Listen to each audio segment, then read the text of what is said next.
This week. All right, well, last night, the big White House Correspondents' Dinner, when our Commander-in-Chief turns Comedian-in-Chief. Mainly, it's the journalists across the country that were there. Donald Trump happened to be there, and he happened to be the butt of many jokes by the president. Listen. I know that he's taken some flack lately, but no one is happier, no one is prouder to put this birth certificate matter to rest than the Donald. And that's because he can finally get back to focusing on the issues that matter. Like, did we fake the moon landing? What really happened in Roswell? And where are Biggie and Tupac? Say what you will about Mr. Trump. He certainly would bring some change to the White House. Let's see what we've got up there.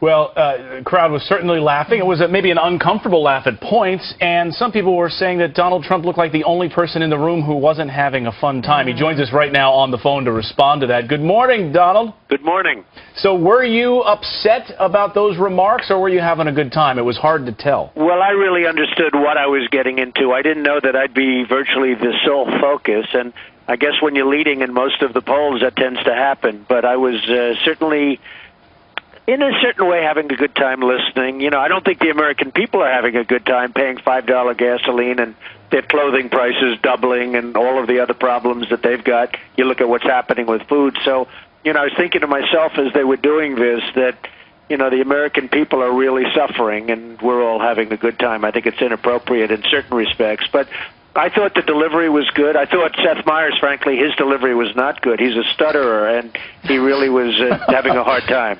You know, you've been spending more time around these politicians and in sort of Washington circles. What do you take away from it all? Well, it's interesting. You go to a certain level and you raise to a certain level, let's say in this case in the polls, and boy, does the world come after you, especially if you happen to be conservative. And that was a largely liberal room, not entirely, but it's a press room. And, you know, I'm a little bit surprised to see it. You have to understand what I do and what I will do best is the economy. I mean, I'll get China to change its ways, and we have all the cards, and people don't understand it. Our politicians don't understand it, but we have all the cards. I mean, they're making our products. They're making a fortune. They're rebuilding China on our backs.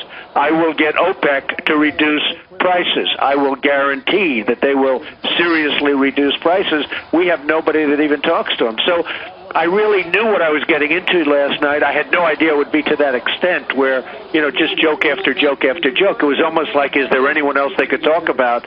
So in a certain way, I was honored.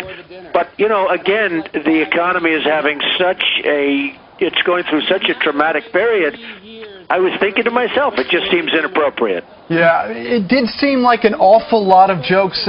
Chris Wallace, the host of Fox News Sunday, said he thought it was a few too many and perhaps a little mean. But interesting reports coming out this morning that Republicans want a wider field for the 2012 race. We know you won't announce until the Apprentice show has come to an end, and then you'll make an official announcement. Do you feel that there is a lack of excitement by the current field, those who have officially declared that they will run for president? Do they need Republicans a wider field? Well, there certainly isn't a lot of lack of excitement, as you call it, with respect to my candidacy. I mean, every time I go out, there's hundreds of press, and there's people by the hundreds and thousands.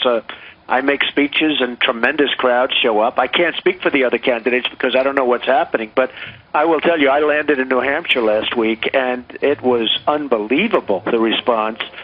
So, you know, but of course I'm not a traditional candidate. I'm a businessman, and, you know, a lot of politicians really don't want to see an outsider come in. But it's time maybe for an outsider to come in to stop the onslaught of this country.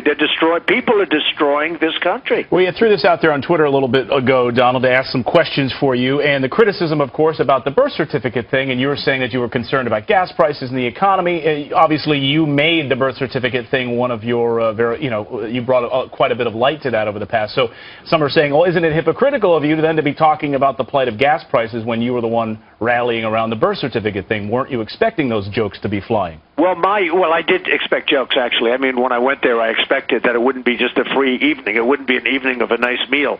But the fact is that I'm very proud of what I did with respect to the birth certificate, because I got Obama to give his birth certificate, something which the Clintons couldn't do, something which the Republicans in the last campaign couldn't do. Nobody could do it.